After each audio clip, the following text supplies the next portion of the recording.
अगर इस देश में घोर तानाशाही चल रही है, इसी देश में विपक्ष का बहुत नकारापन भी चल रहा है। और दोनों दौर में सबसे ज्यादा जरूरत फिर बुद्धिजीवियों की हो जाती है कि बुद्धिजीवी अपना कमान संभालो, अपना हाथ उठाओ, अपनी आवाज उठाओ और खुद अपनी लड़ाई लड़ो। और हम तैयार हैं लड़ने के लिए। तैयार है, तैयार है।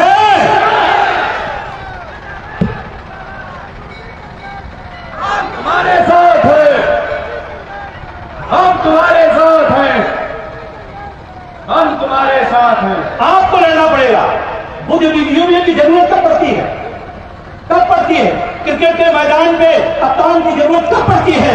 कब पड़ती है? जब उसका खिलाड़ी एक के बाद एक आउट हो तो कप्तान को रणनीति बनानी पड़ती है। खिलाड़ी अगर पीट रहा है, शतक मार रहा है तो कप्तान की जरूरत नहीं है। अगर लोकतंत्र में सत्ता और विपक्ष अपना काम करे तो बुद्धिजीवियों का कोई काम नहीं बचता।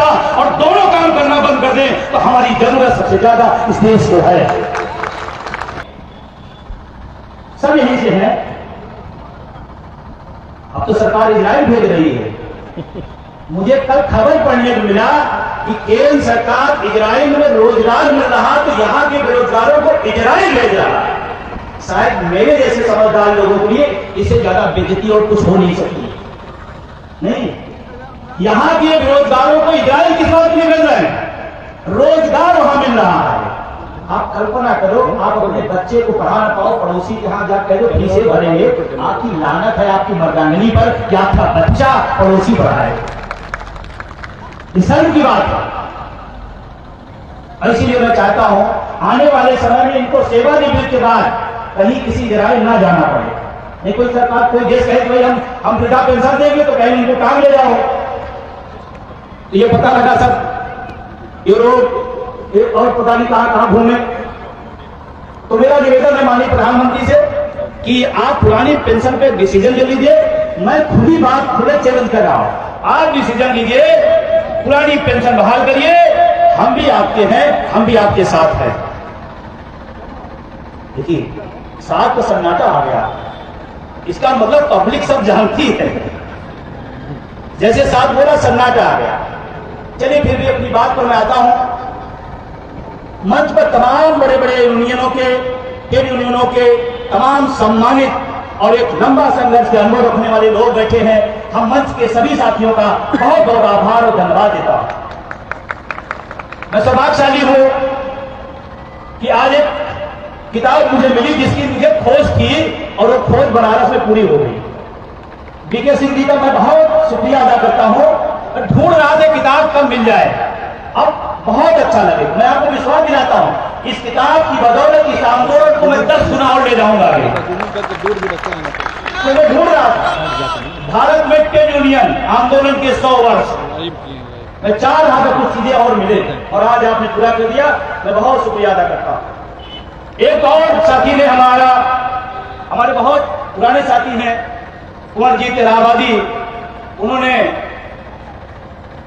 इसको तो देख कर समझ ही गए होंगे, नहीं समझ पाए।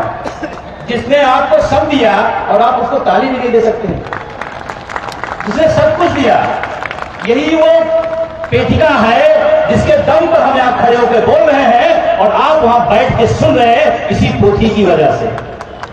वो भी आज मिला और कई बार सोचता था कि लेके जाऊंगा, लेकिन आज मिल गई और मैं इसको पलटा, क्योंकि टीचर हो तो कुछ में तो पढ़ाई दूंगा। अनुच्छेद 21 पे साफ साफ लिखा है, अनुच्छेद 21 पर साफ साफ लिखा है किसी व्यक्ति को उसके प्राण दैहिक स्वतंत्रता विधि द्वारा स्थापित प्रक्रिया से वंचित किया जा सकता है, अन्यथा नहीं। ये धारा 21 में हमारी पेंशन की बात वो शिल्पकार लिख के गया था, हमने माना भी नहीं था, हमने माना भी नहीं था कि संविधान में लिखा है हमारी बात। 300A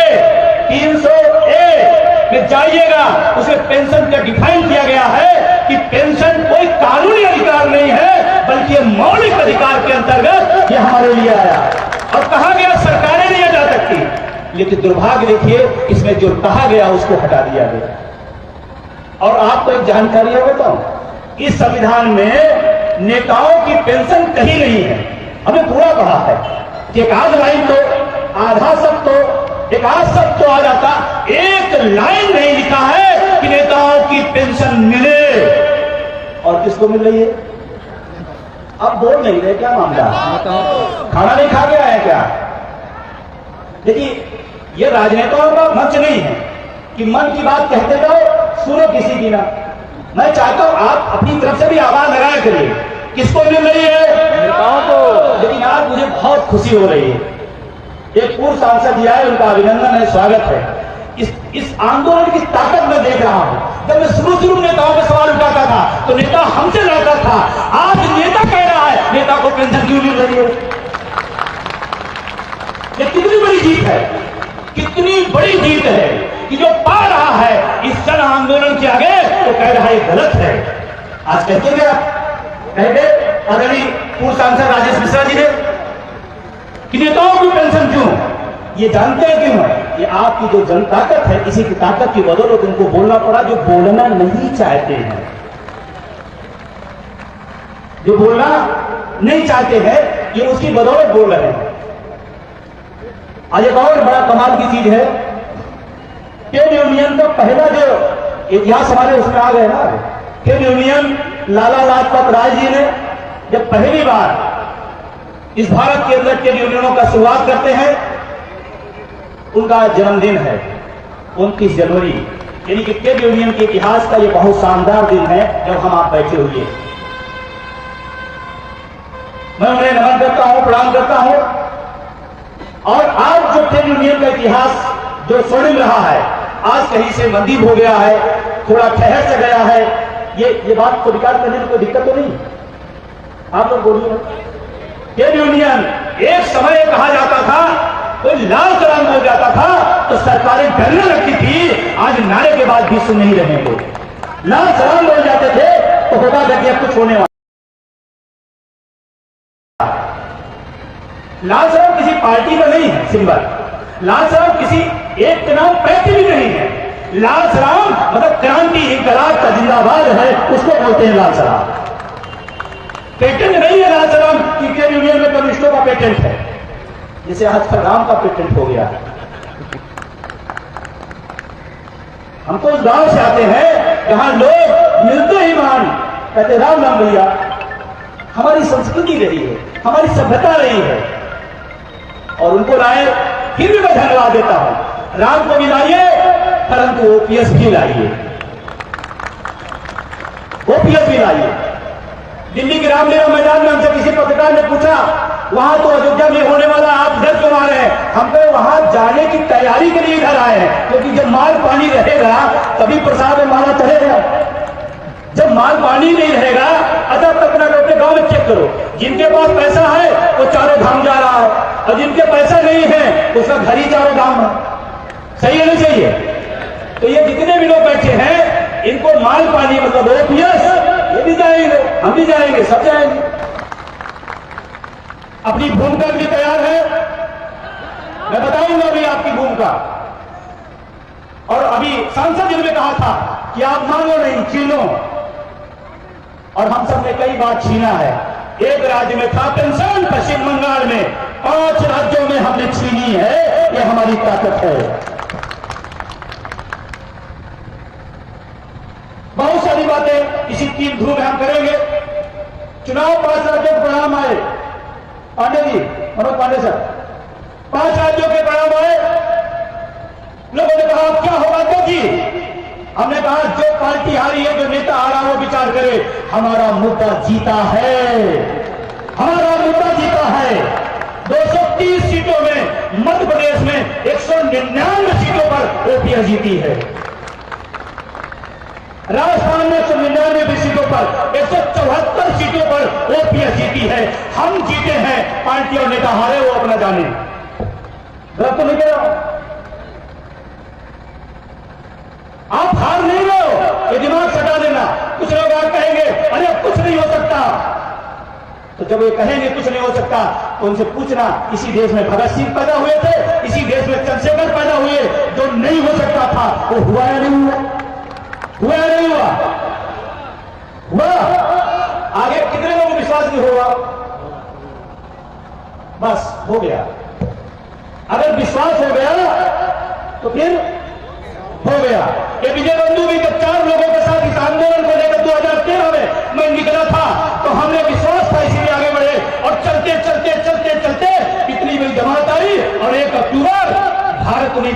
दुनिया के इतिहास का आपने वो पन्ना दर्ज किया कि दुनिया के इतिहास का। लोग कहते सरकार दबाव नहीं होगी, मैं मानता हूं तमाम मुद्दों पर सरकार दबाव नहीं होगी, लेकिन मेरे मुद्दे पर सरकार दबाव है। ये बात मैं तर्क के साथ होशो-हवास में कह रहा हूं। अगर दबाव न होते तो कमेटी न बनती, दबाव न होते तो संशोधन की रोज बात नहीं होती। इसका मतलब दबाव अभी थोड़ा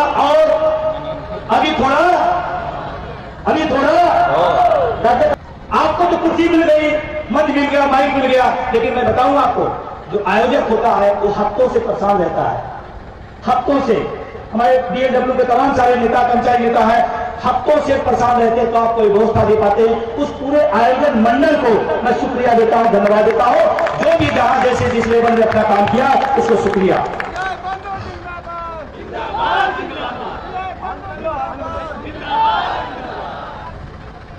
अब मैं रेल पर थोड़ी देर की बात करूंगा।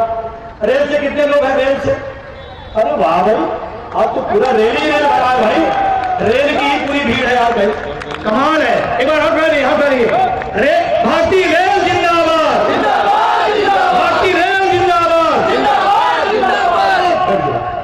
और आज को पता होना चाहिए, ये कहा गया एनपीएस निजीकरण, भारत छोड़ो, जन संवाद, ये कोई रैली नहीं है। अगर रैली होती तो दिल्ली से ज्यादा यहां भर देते हो। ये तो जनसंवाद है। ये तो अभी शुरुआत करना था बनारस से कि जनसंवाद करना है। जनसंवाद में अगर सैलाब है तो जब रैली होगी तो क्या होगा? ये जनसंवाद की शुरुआत है। आज पहले यहां जनसंवाद का मतलब समझिए, हमें अपने इस आंदोलन को शिक्षकों कर्मचारियों के बाहर विस्तारीकरण करना है। हमें और तमाम समूहों को भी जोड़ना है। जैसे आज स्टूडेंट फेडरेशन से, स्टूडेंट यूनियन से हमारे इलाहाबाद से हमारे साथी आए, प्रोफेसर साहब आए, तमाम ट्रेड यूनियन के लोग के अलावा भी मजदूर, किसान, छात्र, सारे लोग आए। ये आज शुरुआत की जा रही है। अब आपको जाना है, कुछ काम बताऊंगा। हम भी प्रधानमंत्री जी कुछ सीख रहे हैं। प्रधानमंत्री जी अपना काम कभी नहीं बताते, तुम्ही को काम बता देते। जाओ लगो, थाली में जाओ, ताली लाओ, दीप जलाओ, ये करो। अरे आप प्रधानमंत्री, आप बताओ आप क्या करोगे? आप ही को अपना बताओ। पिछले 10 साल का हिसाब प्रधानमंत्री देश की जनता आपसे जानना चाहती है।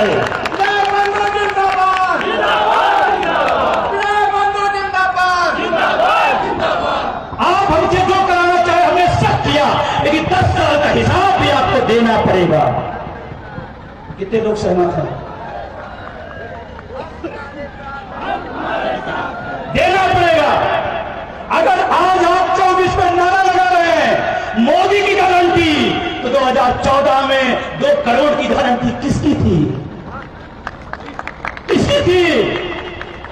आज आप कह रहे हैं सिलेंडर इतने में, तो 14 में जो बोला था उसकी गारंटी किसकी थी?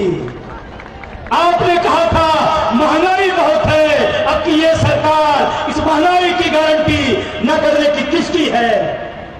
आप अपने सारे मुद्दों से कोई जवाब सवाल न हो, इसलिए एक नया तमाशा सामने खड़ा कर दिया जाता है। ये बात मैं होशो हवास में कह रहा हूं, और होशो हवास में हमारी जो मांग है, हमारी जो जरूरत है वो शिक्षा है या नहीं है? अगर है तो सहमत दिया करिए। शिक्षा हमारी पहली जरूरत है या नहीं है? रोजगार हमारी दूसरी जरूरत है, चिकित्सा हमारी तीसरी जरूरत है या नहीं है? इस पर किसी पिछले 10 साल में आपने प्रधानमंत्री जी को सुना? मंच के लोग भी पूछना चाहते हैं। ऐसे से क्यों दो? बेरोजगारी, महंगाई पे कोई मुद्दा नहीं। 10 साल से हमने धर्माचार नहीं चुना था, हमने प्रधानमंत्री चुना था। हम प्रधानमंत्री से पूछेंगे, और इसीलिए बनारस आके पूछ रहे हैं, इसीलिए बनारस आके पूछ रहे हैं। और जितने लोग यहां बैठे हैं, मैं एक सवाल कर रहा हूं, आप अंतर मन से ध्यान लगाइएगा। आप अपने जीवन से अपनी शिक्षा हटा दीजिए और अपने जीवन से अपना रोजगार जो मिला है उसको हटा दीजिए। आप अपनी हैसियत थोड़ा नापिए अपनी हैसियत। आप भ्रम में न रहिए, आप भ्रम में न रहिए।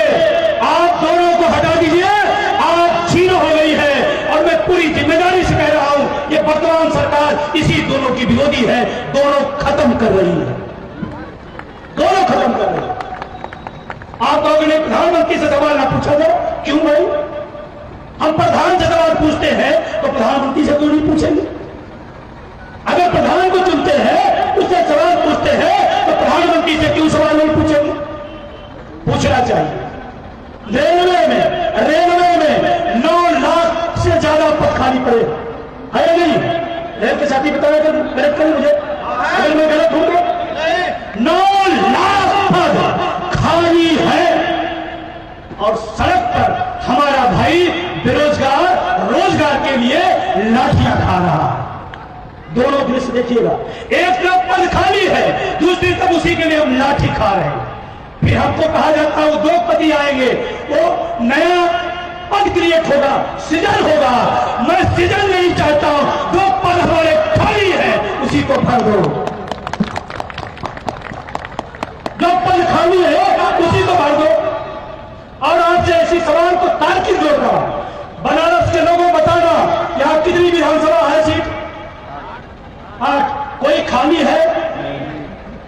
लोकसभा सीट कितनी है? वो खाली है। रेलवे में आगे चले जाओ, पद खाली है। विधायक और सांसद का पद खाली नहीं रहेगा, लेकिन हमारा पद खाली है।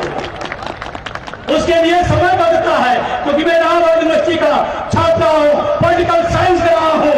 मैं पूछना चाहता हूं, विधानसभा लोकसभा 6 महीने के अंदर अंदर भरना ही पड़ेगा।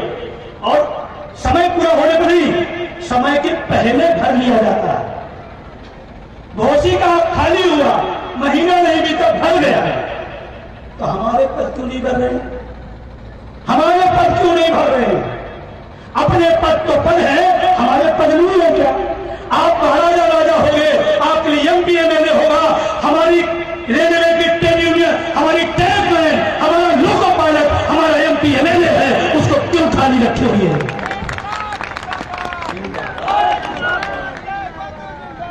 जिंदाबाद जिंदाबाद। हम मोदी के खिलाफ नहीं है, हम भाजपा के खिलाफ नहीं है, इस बात को आप समझिए। मैं बैंक में कह रहा हूं, मैं मोदी के खिलाफ नहीं हूं, मैं भाजपा के खिलाफ नहीं हूं, लेकिन भाजपा और मोदी हमारे मुद्दे के खिलाफ है या नहीं? अभी कल मैं आ रहा था, वो साथी है क्या जो ट्रेन में मिले थे लोको पायलट जौनपुर से, जौनपुर में बिल्कुल ये लोको पायलट मिले हमको ट्रेन में, ये हमको पहचान गए। मैं बैठा था, ये पहचान गए, अरे सर विजय बंधु नमस्ते नमस्ते। हम कहां जा रहे हैं? अरे सर क्या मजाक कर रहे हैं, कल आप उपस्थित है, वहीं सभा में जा रहे हैं। तो समय भी मिल गया, तो हमने कहा थोड़ा दर्द जाने, तो हमने कहा लोको पायलट, क्या लोको पायलट लोग कितने हैं? अरे वाह भाई, बहुत बड़ी संख्या है। लोको पायलट है, इनकी ड्यूटी 12 घंटा 18 घंटा होगी। एक्स्ट्रा टाइम जो मिलता था वो बंद हो गया। अगर सिग्नल से थोड़ी दूर भी चीप गाड़ी चली गई तो नौकरी खत्म हो जाएगी। ये बात मुझे कल पता चली, मुझे नहीं पता था। अगर रुपया गिरता है, ये जिम्मेदारी प्रधानमंत्री की है। हमारा सिग्नल से आगे चला जाता है, हमारी नौकरी चली जाती है, तो रुपया गिरता है, तो आपकी क्यों नहीं जा रही? आप क्यों नहीं जा रहे?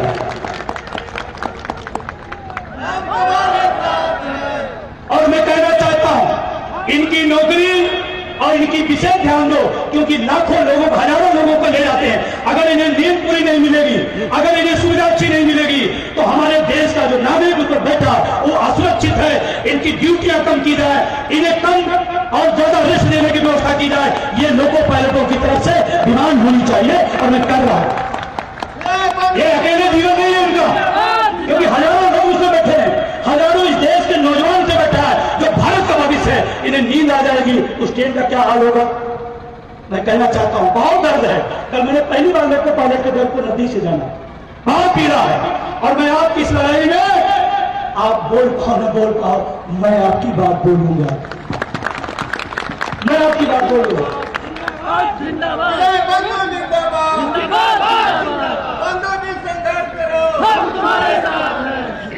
और इनकी ताकत बता दूं, ट्रेन अगर चलती है तो देश चलता है, ट्रेन अगर रुक जाती है तो देश रुक जाता है।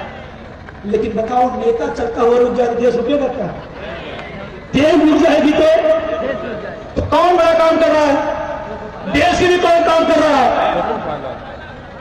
देश के लिए कौन काम कर रहा है? इस देश का सबसे ज्यादा ट्रैक मैन हमारे राकेश जी लखनऊ से आई है, ट्रैक मैन बेचारे हैं। बेचारा इसलिए कह रहा हूं, रेलवे की बहुत छोटी यूनिट की नौकरी है, कम वेतन होगी है, और जो ट्रैक पे जब काम करते हैं और जो आंकड़े आ रहे हैं, रोज दुर्भाग्यपूर्ण कहीं न कहीं घटना दुर्घटना होती है, जिन्हें सबसे ज्यादा सफर बेचारे करते हैं। ये देश के लिए मरते हैं, इनको पेंशन नहीं चाहिए, एसी में बैठे हुए को 4-4 पेंशन चाहिए।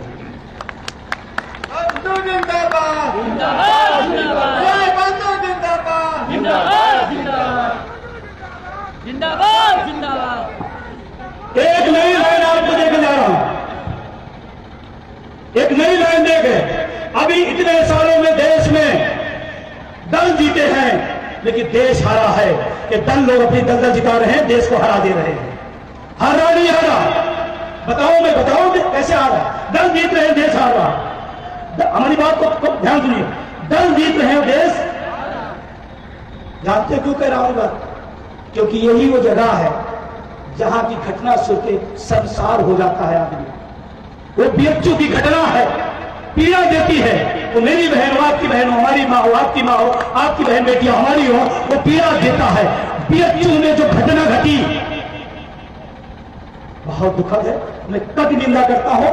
और इससे ज्यादा महिलाओं का अपमान और क्या हो सकता है? प्रधानमंत्री के क्षेत्र में। और मजे की बात देखें, वो घटना होने के बाद वो लड़के जाके मध्य प्रदेश में मोदी की गारंटी बांट रहे थे।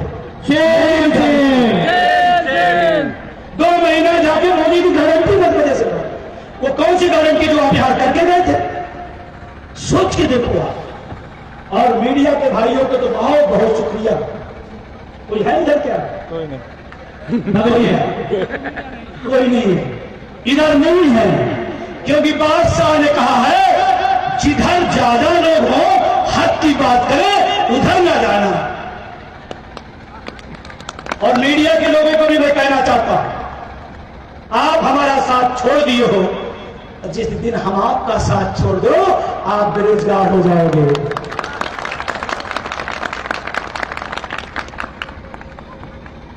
हो जाए नहीं हो जाए? पेपर कौन पढ़ता है?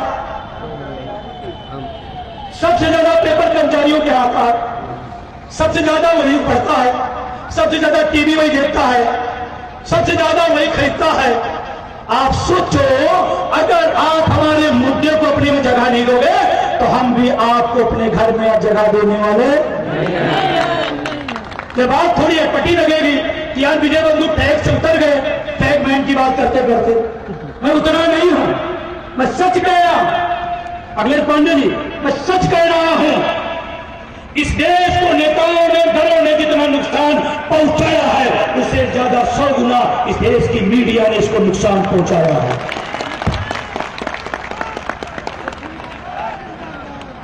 जो लोग आए हैं उनकी बात नहीं कर रहा हूं, उनका तो स्वागत है। सोचो, इतने पेपर में इतनी चीजें छपती हैं, कभी कभी तो बेवजह छपती है। मैं उसको देखता हूं तो मुझे लगता है ये पेपर का विषय है, और जो विषय पेपर का था वो छपा ही नहीं। ध्यान रखना, जिस दिन हम साथ छोड़ेंगे तो आपका बास भी साथ नहीं देगा। तो मीडिया के साथियों से मैं कहना चाहता हूं, न पक्ष न विपक्ष, जो सही है उसे दिखाओ निष्पक्ष, जो सही है उसे दिखाओ निष्पक्ष। मैं गलत हूं क्या?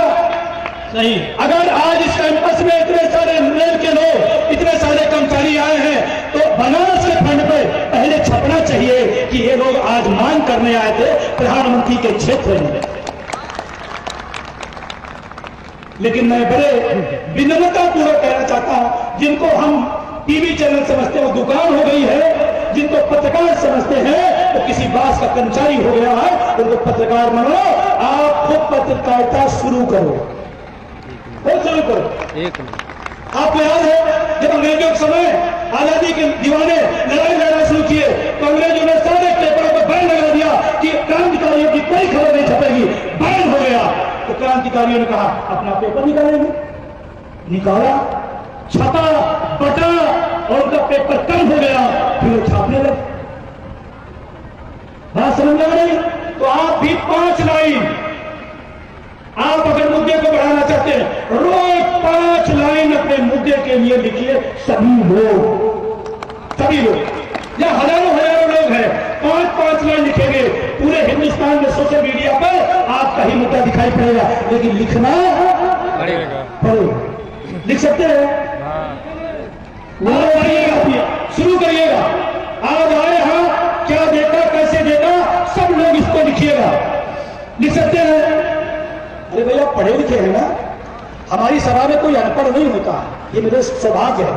प्रधानमंत्री मुख्यमंत्री के सदन में पढ़ा लिखा भी होता है, और हमारी सदन में है नहीं है, तो लिख सकते हैं। लिखिएगा। जैसे पहले हम लोग निबंध लिखते थे, यात्रा वृत्तांत लिखते थे, आज सारे लोग लिखिएगा इस कार्यक्रम का वृत्तांत लिखिएगा और घुमाइएगा। आपकी मौसी, मामा, चाचा, दादा, ताऊ, रिश्तेदार, मित्र, कोई ऐसा ना हो जिसके पास आज का यात्रा वृत्तांत ना पहुंचे। ये बात मैं यूं ही नहीं कर रहा हूं, आने वाले समय में ये संकट बढ़ने जा रहा है, इसलिए मैं बात कर रहा हूं। ये संकट बढ़ने वाला है। अभी संशोधन की बात चल रही है, कितने लोगों को संशोधन चाहिए? ये चाय पीने वाले नहीं चाहिए, जो चाय पी रहे संशोधन चाहिए, वहां से भी कहना नहीं चाहिए। संशोधन या हूबहू या संशोधन, हाथ ऊपर में बताइए। ओपीएस क्या चाहिए? ओपीएस इतनी धीरे से क्या चाहिए? ओपीएस क्या चाहिए? ओपीएस क्या चाहिए? ओपीएस ये बोलना, ऐसे बोलना, ताकत के साथ बोलना। हमें संशोधन नहीं चाहिए। और अभी संशोधन 1 फरवरी को आने जा रहा है। 1 फरवरी के बजट में एनपीएस में खूबसूरत शानदार बनारस की साड़ी निपटने जा रही है। ये एक धोखा है। संशोधन नहीं चाहिए, होने जा रहा है। और होने के बाद क्या कहा जाएगा? आप बता दे रहा हूं, 4 दिन बाद, आज 28 है ना, 4 दिन बाद आ जाए। संशोधन नहीं चाहिए, नहीं करें, हमें चाहिए हूबहू पुरानी पेंशन। ठीक है ना? बात समझ आ रहा? अभी संशोधन करने के बाद क्या होगा? अभी संशोधन होने के बाद क्या होगा? बड़े बड़े सेलिब्रिटी, मैं आगाह कर रहा हूं आपको, पता नहीं मेरी भी आजकल सीधे ऊपर से वाले से बात हो रही है। सीधे बात होती है।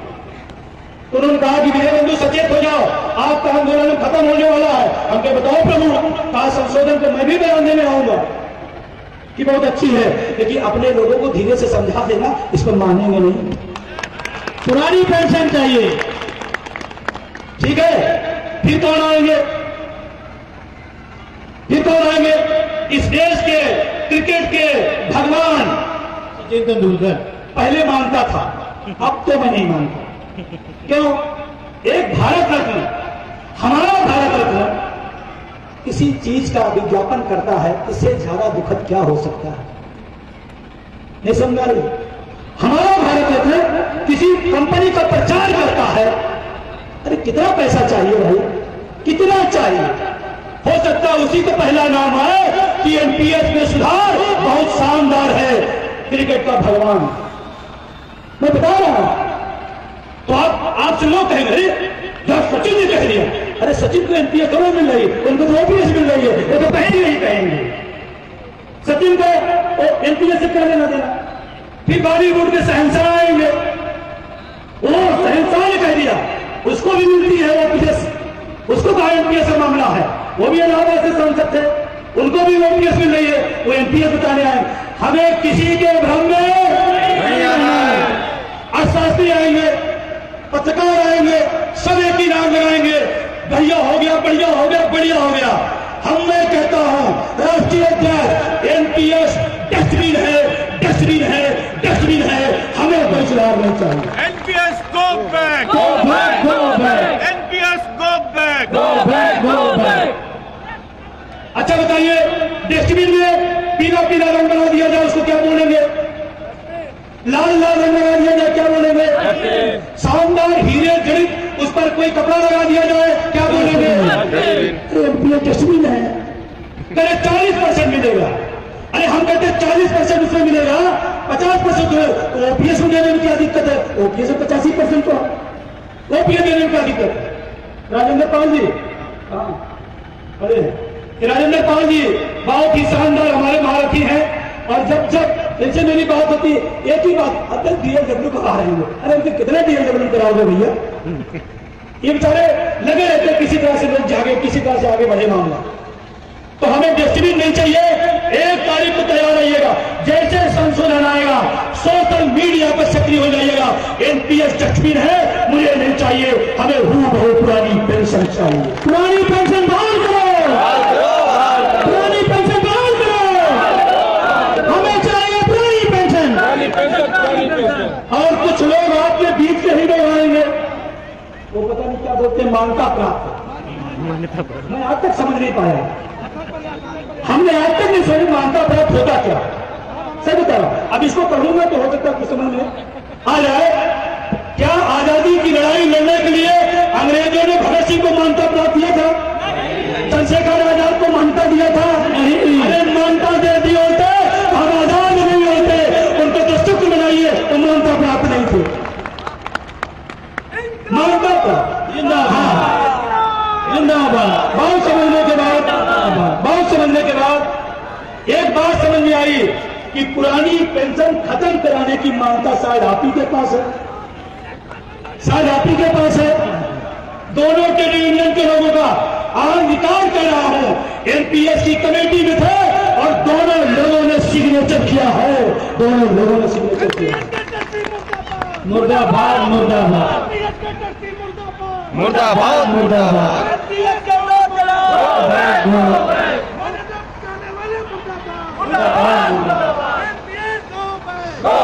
हमारे बीच में गार्ड भी आए हैं, रेल के गार्ड भी आए हैं, स्टेशन मास्टर भी आए हैं और इंजन के मैनेजर भी आए हैं। उन सारे लोगों को जो भी पार्टिसिपेट आपने किया है, आपको बहुत बहुत शुक्रिया, धन्यवाद। और आप तैयार हो जाओ, मैं भी थोड़ा रेलवे को समझने लगा हूं। आप तैयार हो जाओ, मैं ज्यादा बड़ी बात नहीं कहता हूं। अगर आप साथ दे दो तो सरकार रेलवे का दिलाने की जिम्मेदारी की तरफ हम बढ़ने को तैयार हैं। जिंदाबाद। जानकर आश्चर्य होगा, रेल ट्रेड यूनियन के लोगों ने इस देश में बड़े बड़े मानदंड तय किए हैं, बड़ी बड़ी क्रांतियों के सूत्रधार अगर हुए हैं तो रेल के साथी हुए हैं। अब समझ रहा हूं, समझूंगा। अभी उधर से भी फोन आया है, उधर से भी फोन आया है, 2 मान्यता प्राप्त से गैर मान्यता प्राप्त के पास फोन आया है फोन, कहा गया है आपसे बात करना चाहता हूं। हमने कहा मैं संवाद से कभी भागता नहीं, मुझे संवाद करने में किसी को कोई दिक्कत नहीं है, लेकिन संवाद करने के पहले इस बात की गारंटी चाहता हूं, मोदी वाला नहीं, पुरानी पेंशन गारंटी चाहता हूं। ट्रेड यूनियन के लोगों, मैं खुली बात बनारस में कह रहा हूं, आप रेल की हड़ताल करो, हम सब तैयार हैं।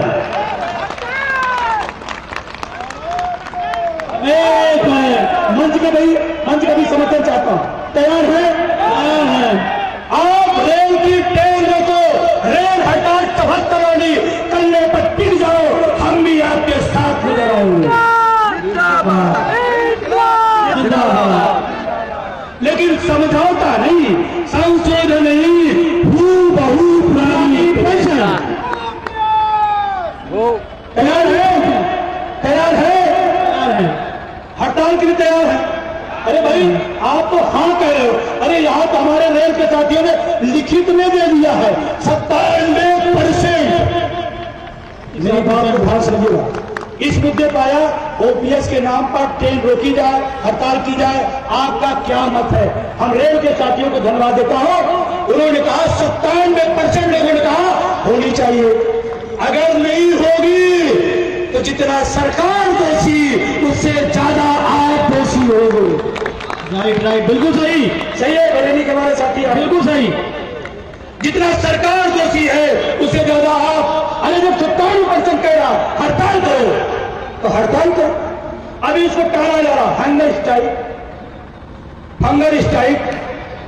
पता नहीं स्ट्राइक, फिर हंगर स्ट्राइक, फिर फंगर स्ट्राइक, फिर नॉन स्ट्राइक, पता नहीं क्या क्या होगा।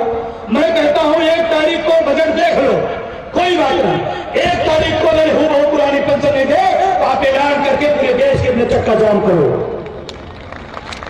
पुरानी पेंशन बहाल करो, पुरानी पेंशन बहाल करो, पुरानी पेंशन बहाल करो। ये सरकार बहुत तानाशाह जरूर है लेकिन बहुत बहादुर नहीं है। मैं तो धन्यवाद देता हूं इस देश के ट्रक ड्राइवरों का, 2 दिन के अंदर हड़ताल हो गए थे। एक बार करके तो देखो। और वो ट्रेन नहीं थे, वो एकजुट नहीं थे, असंगठित थे। इस देश की सरकार को झुकना पड़ा।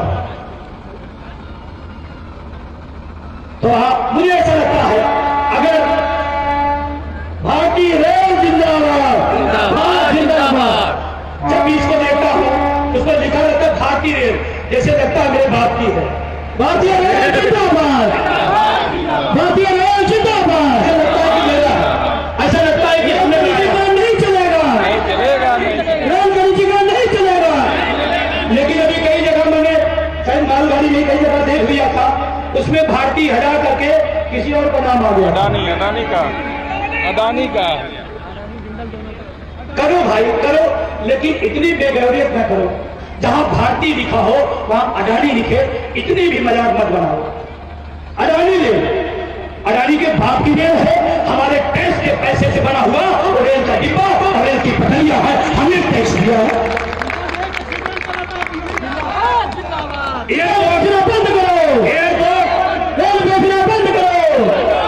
एयरपोर्ट मेरे टैक्स के पैसे का, रेलवे स्टेशन मेरे टैक्स के पैसे का, देश की जनता के पैसे का, और आप अनुबंध करोगे अडानी को। मैं बहुत जिम्मेदारी से कह रहा हूं, आप अडानी को दो, अडानी हमारे देश को 2 पति है, वो काम करे। जहां लाइन नहीं बिछी है वहां बिछा के चलाएं। खूबसूरत प्लान है, राइट, खूबसूरत प्लान है। वहां जहां जहां भारत में रेल नहीं पहुंची, अडानी को हम अपनी तरफ से दे देते, चलाएगा ही नहीं। जब बोल के ही दे रहा है तो प्रधानमंत्री बोले, हम बोले, बात एक ही हुई। हम देते हैं जहां जहां रेल नहीं बिछी, अडानी आप ले दो, दे दो बिछाए, लेकिन वहां नहीं जाएंगे। वहां क्योंकि 2 साल 4 साल 5 साल का प्रोजेक्ट होगा, स्टेशन होगा, पटरिया होगा, इंजन होगा, डिब्बा होगा, कर्मचारी, वहां नहीं जाए। जहां बिछी है वहीं लेके कमाई करेंगे। गलत तो नहीं हो, गलत तो नहीं हो, बंद करो। और निजीकरण इस देश का, मेरी बात को आज मानो या ना मानो, इस देश का निजीकरण नासूर है। सरकारी संपत्ति, सरकारी संस्थान इस देश में जब किसी के हाथ बिक जाएंगे तो हम न शिक्षा पाएंगे, न चिकित्सा पाएंगे, न रोजगार पाएंगे। सहमत है तो चुटुर पुटुर ना किया करिए, हमने चुटुर पुटुर ना, ताली में आना तो खो के बनाए। मैं इसके खिलाफ हूं और डंके की चोट पे कह रहा हूं, बनारस में आप कह रहा हूं, भारतीय रेल भारतीय रहने दो, अडानी रेल मत बनाओ। आने वाले समय में ये सबसे बड़ा विनाश हो। रेल बेचना बंद करो, रेल बेचना बंद करो, गैस बेचना बंद करो। हमारे ऑडियंस फैक्ट्री के भी कुछ लोग आए हैं, ऑडियंस फैक्ट्री वाले मजबूत असलाह तैयार करते हैं, मजबूत टैंक तैयार करते हैं। वहां पर सरकारी व्यवस्था को ठप करके अभी 12 जनवरी को मैं कलकत्ता गया था, जो एशिया की सबसे पहली ऑडियंस फैक्ट्री कलकत्ता के अंदर आई। 200 वर्ष से ज्यादा हो गया। उन्होंने कहा 14,000 कर्मचारी होता था, आज 3,500 कर्मचारी है। सोच के देखो हम किधर जा रहे हैं। हमारा सवाल है और मुद्दों पर सवाल है, हम सवाल करेंगे। एनआई के लोग आए होंगे, उसे होंगे, बैठे होंगे, और ध्यान रख, एनआई वाला ज्यादा तेज ताली बजाता है जिसे आप समझ ना पाओ कि ये दूसरा है। और वो कहता है यहां से निकलेगा, अरे विजय बंधु आपने तो कमाल कर दिया, क्या गजब का तर्क दिया, क्या गजब की बात समझाई, हमारे भी समझ में आ गई। हमको रिपोर्ट लगाना, हम क्या लगाए, हम कभी समझ में आए लगा। तो कहता सर वो तो मजबूरी में ड्यूटी करने आए थे। सर बताए हम तो आप ही के साथ हैं, आप ही के साथ में। अभी दिल्ली रैली जब दिल्ली में हुई, तमाम लोग रोक लिया गया, पुलिस वालों ने रोका, हमारे पास संदेश आया कि सर पुलिस वाले रोक रहे हैं, अब हम क्या करें? हमने कहा एक नारा लगाओ, पुलिस वालों की पेंशन बहाल करो, बहाल करो।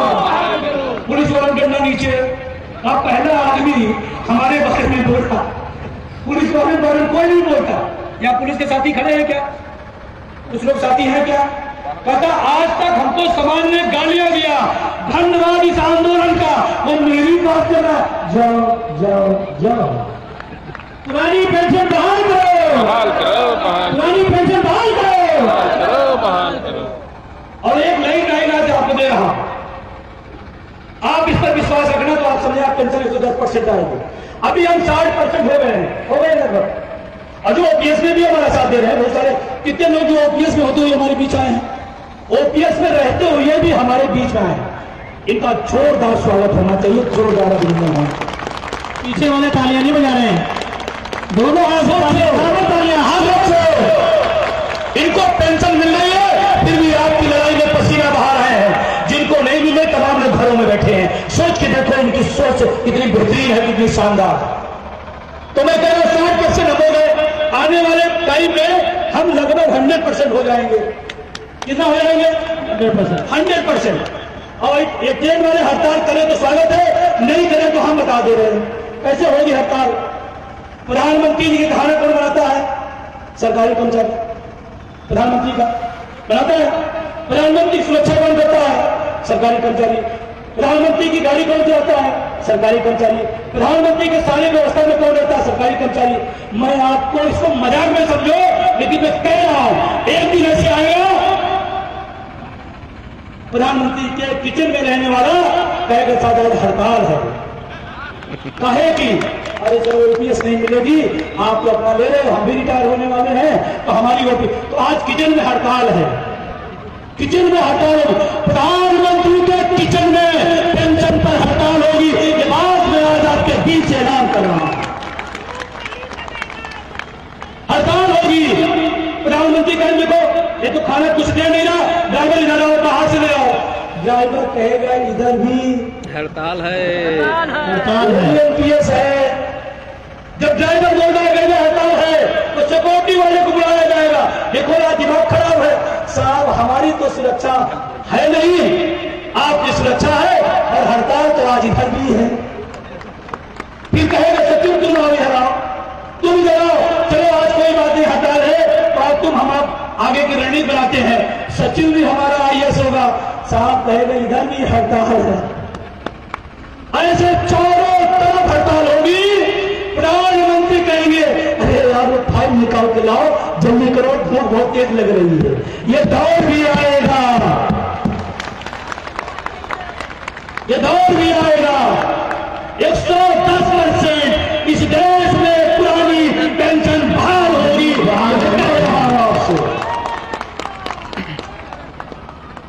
एक बड़ी सफलता आपको मिली है, एक खबर अच्छी है, सुधार बताऊं क्या? बता दूं? ये हमारी मां शक्तियां बैठी हैं सामने, आपको सीट भी मिल रही है, धूप भी अच्छी मिल रही है ना? हमारी मां शक्तियां इस आंदोलन की बहुत बड़ी ताकत है, बहुत बड़ी हिम्मत देती हैं। हम भी किसी मातृ शक्ति के समर्थन की वजह से आपके बीच में हैं, तो हम सभी मां शक्तियों को जोरदार ताली और अभिनंदन चाहता हूं।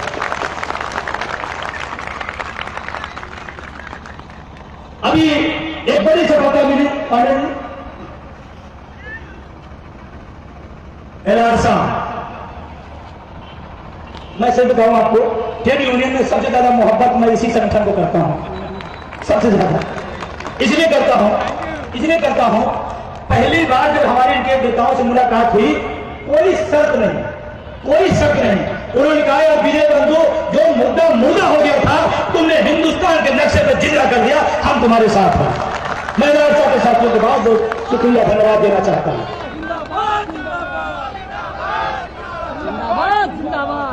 लेकिन मैं कहना चाहता हूं जो बड़ी सफलता और मिली है इस देश के, भाई साहब बैठ जाइए, मैं देख रहा हूं, मैं सबको देखता रहा, तो प्रधानमंत्री किधर जा रहा, आम आदमी किधर जा रहा है, मैं सब देखता रहा, बैठिए। और अगर चले गए तो समझो कि पर्ची हम ही से मांगी जाए, नाम काट दूंगा, नहीं मिलेगी।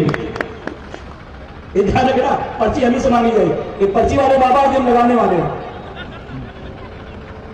जो मैं सबसे बड़ी बात करने जा रहा हूं, ध्यान रखना, इस देश के तमाम बड़े बड़े किसान नेताओं की 4 दिन पहले बैठक थी ऑनलाइन।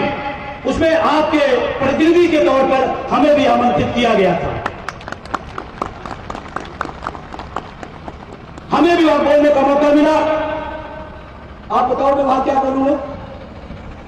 मैं कहां जाऊं, क्या बोलूंगा? ओपीएस। क्या बोलूंगा?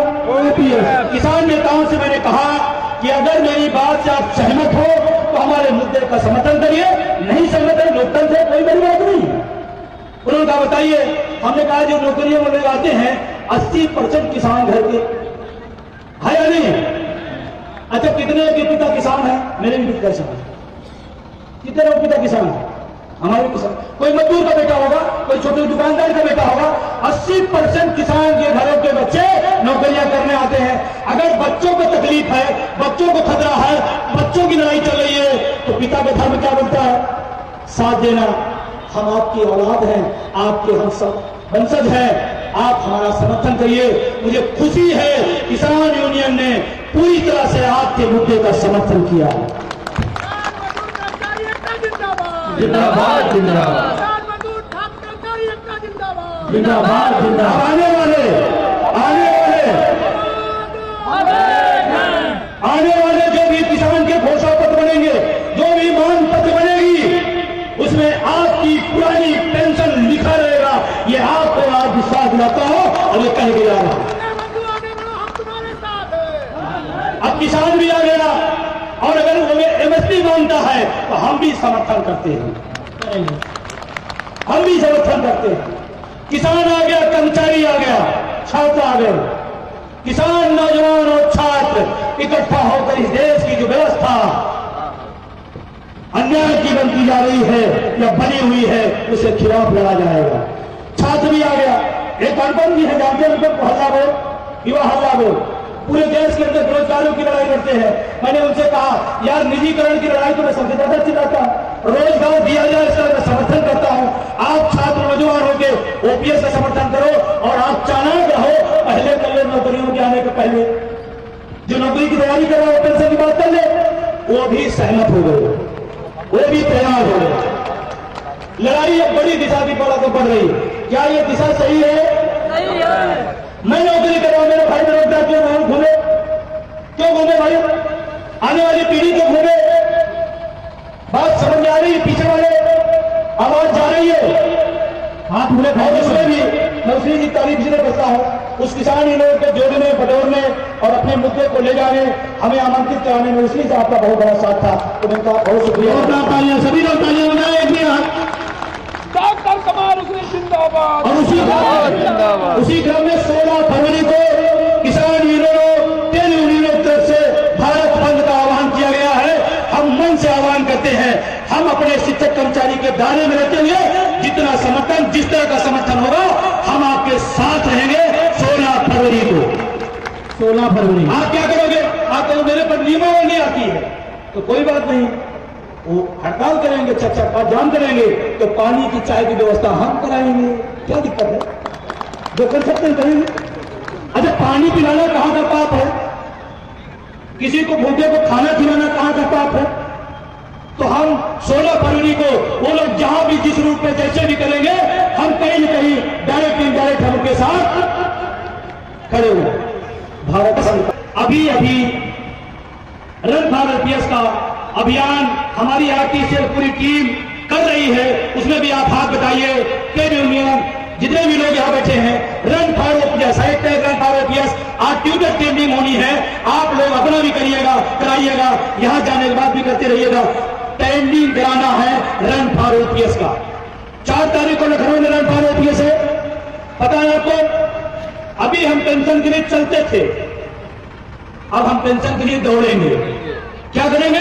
दौड़ेंगे। दौड़ेंगे और कहते चलते चलते जब कोई दौड़ने लगता है तो लक्ष्य मिल जाता है। तो 4 फरवरी को लखनऊ आइए, run for OPS, run for OPS. उसमें लेकिन ध्यान रखना, टी शर्ट पिंक है और सफेद पैंट है। महिलाएं हैं तो pink sari, pink suit, pink ही वहां रहेगा।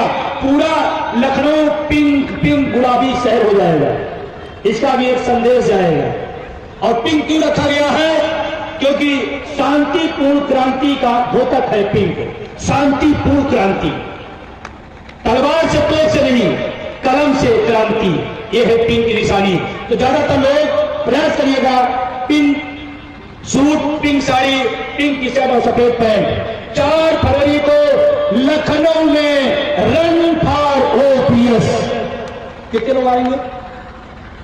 पीछे वाले बनी खड़ा हुआ, पीछे वाले साथी सभी लोग बोलिए, एक बार आप लोग बोलिए रन फॉर ओपीएस। पूरा बोलिए अपनी तरफ से आप बोलिए रन फॉर।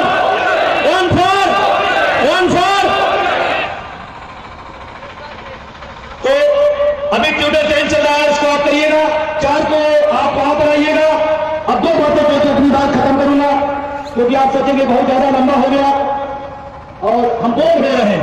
प्रोफेसर साहब गांव के आदमी हैं, कहते हम तो बोर हो गए। बोर, मेरी बात सुनिए, आप बोर हो गए। आप जब नल गड़ाते हैं तो मिस्त्री से क्या कहते हैं? और बोर करो। क्या कहते हो? और बोर करो, और बोर करो। जानते हैं बोर क्यों आएगा? जैसे साफ और स्वच्छ पानी निकले, इसलिए बोर करा है।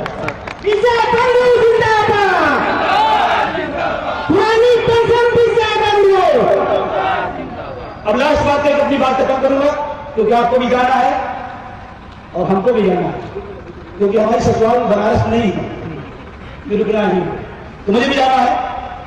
आपसे लास्ट बात करते हुए, इस देश में आई है व्यवस्था अग्निवीर। कितने लोग जानते हैं? कितने लोग जानते हैं कि ये गलत है? मानते हैं गलत है? गलत है। अग्निवीर में कौन जाता है? किसान मजदूर का बेटा जाता है। और आइस क्रिकेट कंट्रोल बोर्ड के सचिव को कौन जाता है? कौन जाता है? इसलिए उसका कार्यकाल बढ़ जाएगा, इसका कार्यकाल 4 साल रहेगा। किसान मजदूर का बेटा अग्निवीर बनेगा और इनका बेटा पेंशनवीर बनेगा।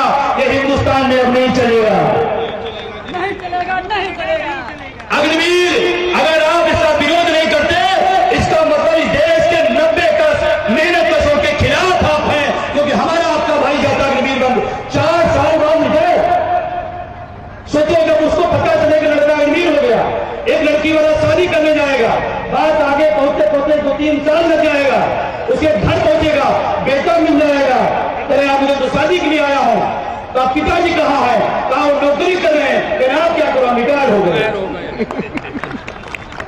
इस देश की सभ्यता और संस्कार को खत्म किया जाए। बेटा घर में रिटायर होगा और बाप, ये संस्कार पर चोट है। और सोचो, ईश्वर न करे आपका बेटा अग्निवीर हो गया, आप भी पेंशन में नहीं हो, वो भी पेंशन में नहीं होगा, फिर अग्निकांड होगा। क्या होगा? अग्निकांड होगा। मैं प्रधानमंत्री से बड़ी विनम्रता से कहना चाहता हूं, ये पॉलिसी देश के लिए खतरनाक है, कहना नहीं चाहता। ये देश की सुरक्षा के साथ भी खिलवाड़ है। सोच लो एक बार, अग्निवीर को बात पता है कि मुझे 4 साल बाद बाहर जाना है, बादल में खड़ा है, उधर से ऐसा कुछ ना हो, कुछ आफत आ जाए, उसको पता है अभी लंबी जिंदगी है, हमारे देश की सुरक्षा के लिए खतरा है। इस देश से रिटायर होकर आएगा, ट्रेनिंग पूरा लिए रहेगा, बेरोजगार होगा, उस ट्रेनिंग का नाजायज फायदा इस देश को नुकसान उठाना पड़ सकता है। यह अग्निवीर ठीक नहीं है और इसको बंद किया जाना चाहिए। और कहा जाता पैसा नहीं है, पैसा नहीं है। क्या आप मानते इस देश में पैसा नहीं है? इस देश में पैसा है या नहीं है? इस देश में पैसे की कोई कमी नहीं है, नहीं है। नियत की कमी है, आप देना नहीं चाहते। मैं मुख्यमंत्री को, प्रधानमंत्री को हमने एक कहते सुना है, आप चिंता न करो, इस प्रोजेक्ट पर जितना पैसा लगेगा हम लगाएंगे। तो देश के अग्निवीरों के लिए पेंशन क्यों नहीं है आपके पास? ये सवाल है, ये सवाल उठना चाहिए। हमारे पास 2 अग्निवीरों ने फोन किया कि साहब आप तो पेंशन की बात कर रहे हैं, हमारी तो नौकरी 4 साल कर दिए, अब क्या करेंगे? हमने कहा आप वहां काम अपना करो, हम जनता को समझाएंगे। आप देश की लड़ाई लड़ो, आपकी लड़ाई ये जनता लड़ेगी। लास्ट बात, इस देश के 80 घरों को भी पेंशन नहीं मिलती, पता है? नीति सही है, नीति सही है, नेता 4 लेगा, सैनिक बल 1 भी नहीं लेगा। मैं आपसे बड़ी जिम्मेदारी साथ कहना चाहता हूं, आपने मेरी बात कैसे सुनी नहीं सुनी, लेकिन इस बात को सबसे ज्यादा गंभीरता सुनना तो मैं कहने लगा। हमारे पास रोज 2-4 फोन आते हैं, सर मैं असम के बॉर्डर से बोल रहा हूं, सर मैं जम्मू कश्मीर के बॉर्डर से बोल रहा हूं, सर मैं सैनिक बल हूं, मेरे पास 2 छोटे-छोटे बच्चे हैं, मेरे बूढ़े माँ बाप हैं। मैं सोच के हैरान हूं कि जब मैं एमपीएस में रिटायर होकर जाऊंगा तो अगर मेरे पिता का चश्मा, मेरी माँ का चश्मा अगर लगवाना होगा तो मैं एमपीएस के पैसे से कैसे लगवाऊंगा। मैं सोचता हूं कि मैंने बच्चों को मैं शिक्षा दूंगा तो 700 रुपए में कैसे शिक्षा दिला पाऊंगा। मैंने देश की सुरक्षा किया है लेकिन अपने माँ बाप, अपने बच्चों की सुरक्षा एमपीएस की वजह से नहीं कर पाऊंगा। ये सोच कर रात भर रोता हूं। इस देश के अर्धसैनिक बलों की जुबान है, क्या ये सही है? सोचो, उसके आंख में आंसू है, वो हमारी सुरक्षा करने गया है, उसके आंख में आंसू है, रात में बेचैनी है। देश के प्रधानमंत्री चौकीदार हैं, उनको ये पीड़ा क्यों सुनाई नहीं पड़ती? मैं मांग करता हूं मेरी 2 दिन बाद पेंशन बहाल करना। इस देश के अर्धसैनिक बलों की पेंशन तत्काल बहाल होनी चाहिए। बहुत पीड़ा गया, बहुत कष्टदायी है। देश की सुरक्षा करता है, उसकी सुरक्षा हमने भूल गए। बहुत सारी बातें हैं लेकिन आपको एक काम दे करके आपसे विदा लूंगा। अभी जाइए नहीं, मेरे बाद भी सभा का संचालन समापन होगा।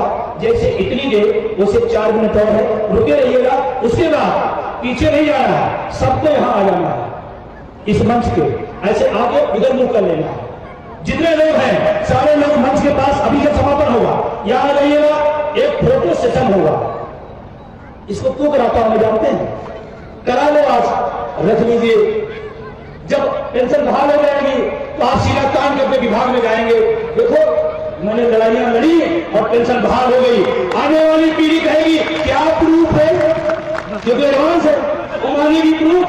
वो कहेगी क्या प्रूफ है आपने लड़ाइयां लड़ी? तो आप कहना ये चौथी लाइन में देखो, चौथा आदमी हम ही खड़े। इतिहास का दस्तावेज बन रहा, ये मंच इतिहास का दस्तावेज बनेगा। मैं आपसे कहते हुए अपनी बात खत्म करते हुए विदा लेता हूं कि आपको नए साल की मुबारकबाद। आपको चंद्रशेखर और भगत सिंह की कुर्बानियों के लिए आपको मुबारकबाद। लेकिन शायद अब जरूरत हो गई है कि हम भी 2 कदम आगे निकले और आगे बढ़े। आपको एक काम देते हुए विदा लेता हूं, आपको 5 लाइन रोज लिखना है, लिख सकते हैं?